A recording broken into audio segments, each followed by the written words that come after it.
folks. Hope you're keeping safe out there.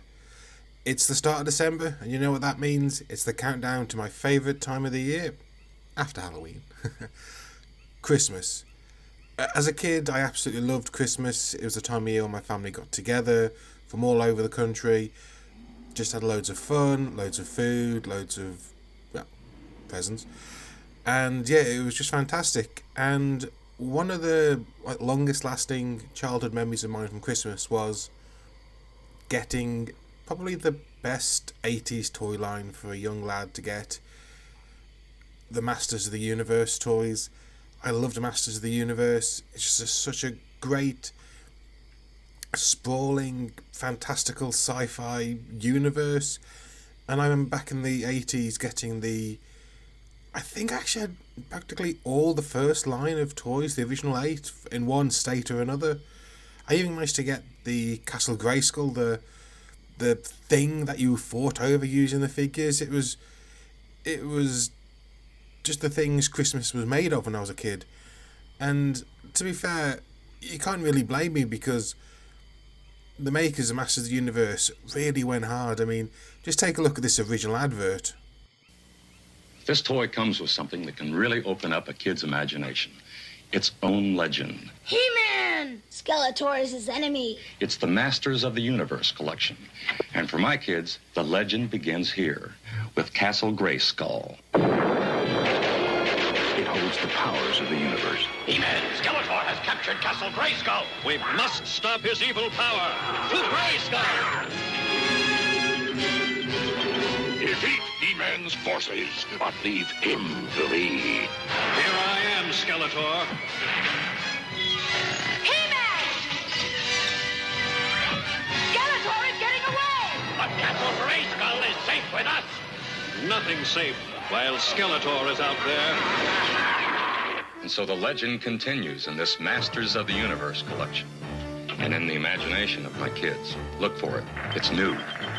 From Mattel. I mean, seriously, that's fantastic. I love the animation. It's brilliant. And not only that, but I also had to contend with, or should I say, my parents' wallets also had to contend with the effects of the Saturday morning cartoon by Filmation. I mean, yeah, again, just look at this.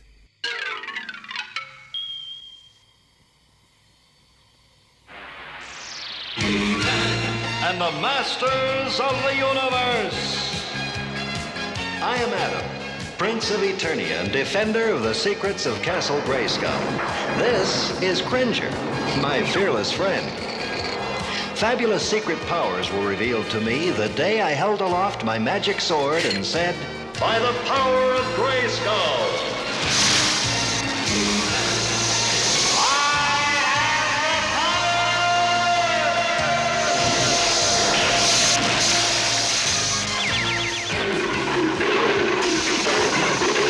Cringer became the mighty Battle Cat, and I became He-Man, the most powerful man in the universe. Only 3 others share this secret. Our friends, the Sorceress, Man-at-Arms, and Orko. Together, we defend Castle Grayskull from the evil forces of Skeletor.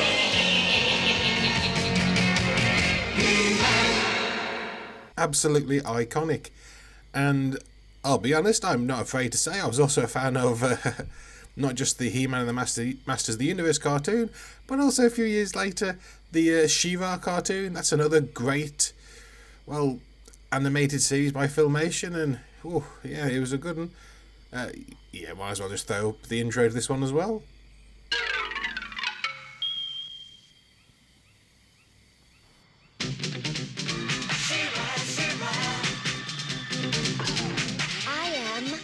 Adora, He-Man's twin sister and defender of the Crystal Castle. This is Spirit, my beloved steed. Fabulous secrets were revealed to me the day I held aloft my sword and said, For the honor of Grayskull!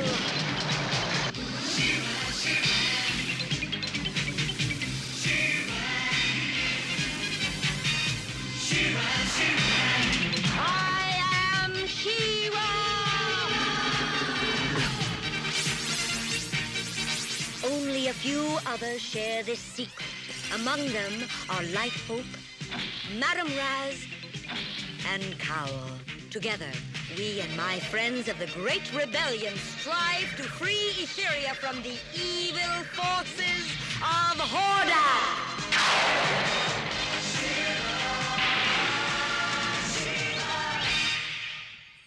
So yeah, as you can imagine, my young mind was just getting bombarded with Masters of the Universe just everywhere I looked. Everything that could be made with Masters of the Universe on it had it on it, like bedspreads, mugs, all the crap really you could sell to kids, and I ate it all up. Though personally, my favourite kind of version of Masters of the Universe was when you bought the figures, you got a little comic, and the first ones were done by they were illustrated by the amazing Alcala. I just absolutely love the art in these things. They are just stunning. They look so cool. I'm just going to obviously put some of the pages up here for you to have a look at, but as a kid I absolutely pored over these little mini comics. There wasn't much to them really, but they just painted a picture of such a great and fantastical universe. And as I say, the art just, to me, these are the iconic versions of these characters I think of when I think Masters of the Universe. They are stunning. And of course, being an adult collector of toys, I have tried to pardon me, I have tried to recreate and sort of reminisce over these toys over the years. A couple of years ago I got some of the Masters of the Universe Origins figures, basically just modernised updates of those very classic toys and sculpts. They were okay, but I think they were too much like the old toys I had as a kid, really, and I wanted something that had matured with me.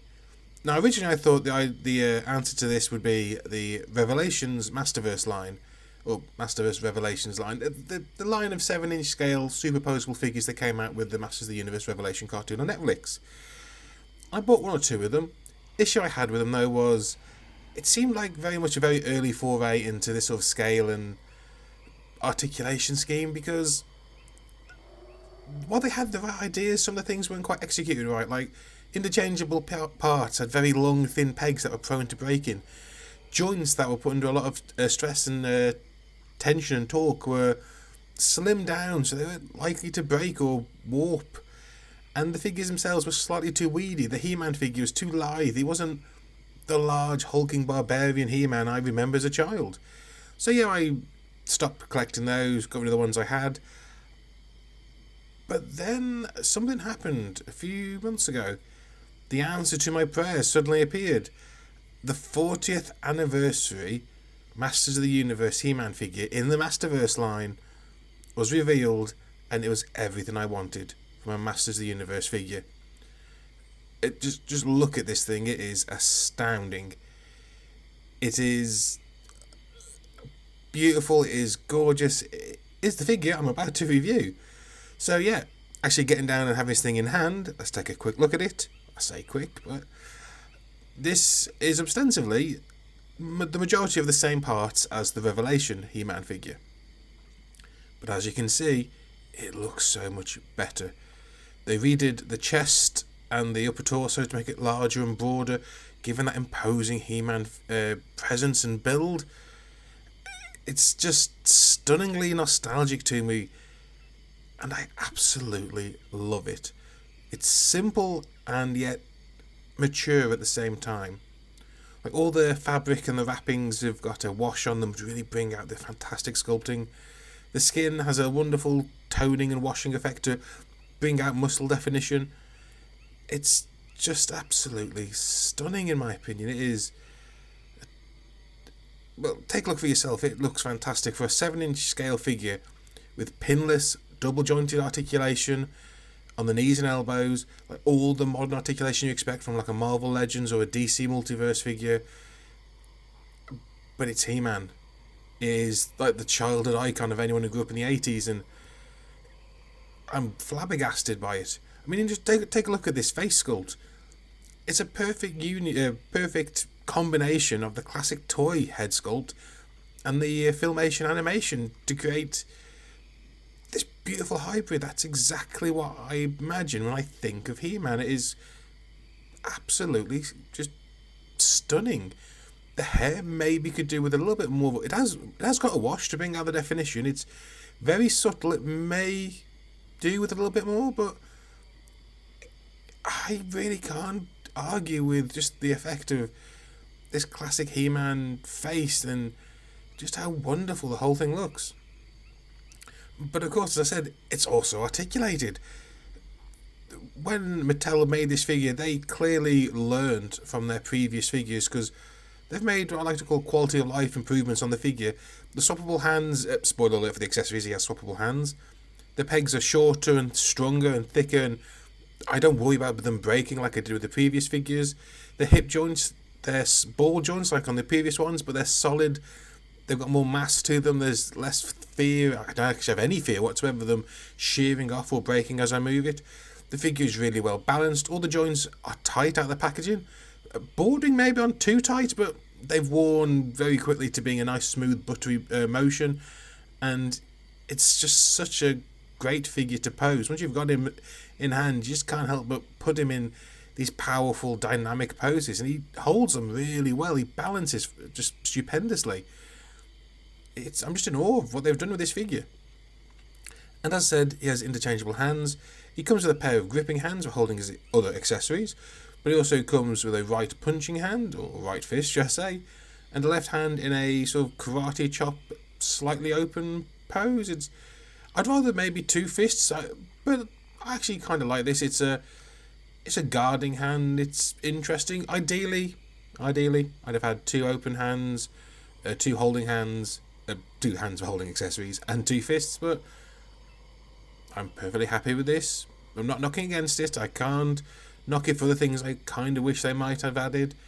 What I've got here now, though, is perfection. I think near enough when it comes to a Masters of the Universe He-Man figure. Because, I mean, look at the weapon accessories he comes with. They gave him his iconic sword of power, and it just looks so damn good. It's cast all in grey, like the classic toy. It has extra sculpted details like wrappings around the handles. And I think this sword originally came with a figure, I think it was the New Eternia He-Man, and it had slightly more paint on the handle.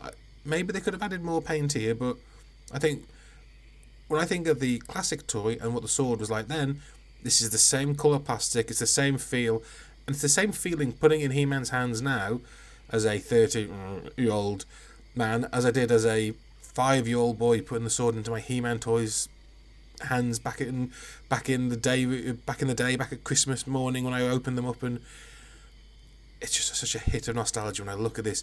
And even better, the holding hand for the right side, the wrist hinge is put at 90 degrees, what they normally do, so it goes up and down, perfect for holding a sword. If you're going to use a sword with a figure, this is the way to do it.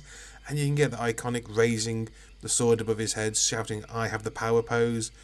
It just looks so goddamn good.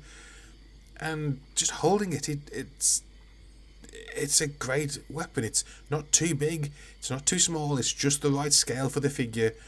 And all in all, a brilliant representation of that classic sword. But they didn't stop there. They added in the other iconic He-Man weapons. He comes with the round shield, brilliantly sculpted, nice orange paint on it. Bit minimalist, but in a really great way that goes over his wrist and has a full bracer so he can hold it properly. And actually, my favourite He-Man weapon, the double-sided axe. This thing is sculpted. This thing is sculpted superbly. It looks like metal in the sculpt. All the detail I want is there. Those extra bits of wrapping that the sword had is also on here. But just like the sword, it's just in that. It's just been cast in that grey plastic, very reminiscent of the original.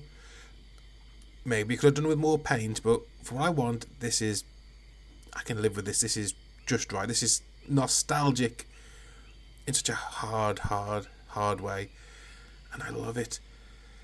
So yeah, unless you can't tell by me gushing over this figure so much, I do absolutely adore it. But obviously it's not the only figure in my collection, so let me just have a look, or should I say, let me show you what it looks like with other figures you might also have in your collection. And yeah, there's really nothing more to say, but it looks good now with everything. Let me show you first of all him with my Marvel Legends Man-Thing builder figure. as you can see, that's not a particularly large Build-A-Figure, but it's a fair size.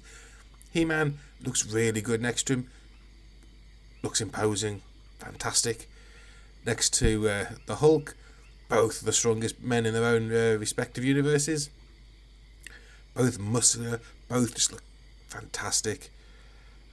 Next to another 7-inch scale figure, the Spawn from McFarlane Toys. As you can see, yeah, they kind of scale out to be in the same height. I think they're roughly the same height, like the 6.5, 7 foot mark in universe, so the two of them work wonderfully together. Here he is with another 80s icon, the Transformers Kingdom Optimus Prime figure. God, this is like looking at my childhood distilled into a single photo right here. Yet again, just look brilliant together. Though, of course, there's only one figure he really needs to be compared to, and that's Skeletor. And here he is with my current Skeletor, the one I have on my display, the one I'll be reviewing in a week or two. The Masterverse New Eternia Skeletor. And just look at this. They look so good together. It is unbelievable. The feeling of nostalgia, of just being transported back to being a young child again, looking at these two figures, it's unbelievable. And yeah, you can't help but pose them facing off against each other. They look so good, look so iconic with each other, that all in all, I just absolutely adore this figure. The only thing I could possibly say or possibly ask for, I'd really love a Castle Grayskull to match him, because I've got my classic one that I revamped and touched up with a bit of paint. He looks so good with it, but it is just a bit too small. I'm tempted to maybe customise a new 7-inch scale Castle Grayskull, just the front to go with this figure. But how great would it be if Mattel released a 7-inch scale Masterverse Castle Grayskull? Just food for thought right there, and especially if someone at Hasbro happens to be listening, I would definitely buy one.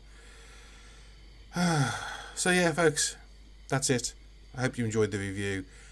In conclusion, in case you haven't quite guessed by now, I absolutely love this figure. I got him off Amazon, but he's available at practically all the major online retailers. I think In Demand, Kapow, Comics and Cocktails, Star Action Figures, Toys R Us. I think they all have him in. If you can get him, I honestly recommend getting him. He is a fantastic figure. The only better way you could get him would be if you got the San Diego Comic-Con 2-pack that came with Skeletor. But I actually prefer this figure over that figure. That figure may have, I think, metal weapons, and it comes with a Skeletor. But they also put flocking on all the fur effect, which I don't like the look of. And I'm actually not a big fan of that Skeletor. So yeah, I recommend getting this figure, because you're effectively getting the iconic, the original Master of the Universe He-Man design in such a wonderfully updated, modernised, without being too modern, without detracting from what made that original figure so great. A figure that needs to be in everyone's collection. This is the highest recommendation I can possibly give. This will probably be my figure of the year. So yeah, if you can get him, just get him. He's worth it. Well, folks, I hope you enjoyed this, I was going to say review, but it seems like just more of me gushing over this figure. If you did, please stay tuned for the next couple of weeks. I'll be doing more reviews on Masters of the Universe figures in this Masterverse line. And I'll say, if you like this video, please leave a like, leave a comment if you've got any thoughts or suggestions for other things, or just to let me know what you thought of the video. And if you're not subscribed to the channel, please subscribe for more reviews in the future. And until next time, folks, I want you all to stay safe, stay sane, and keep on rolling. And I'll see you all next time. Ta-da!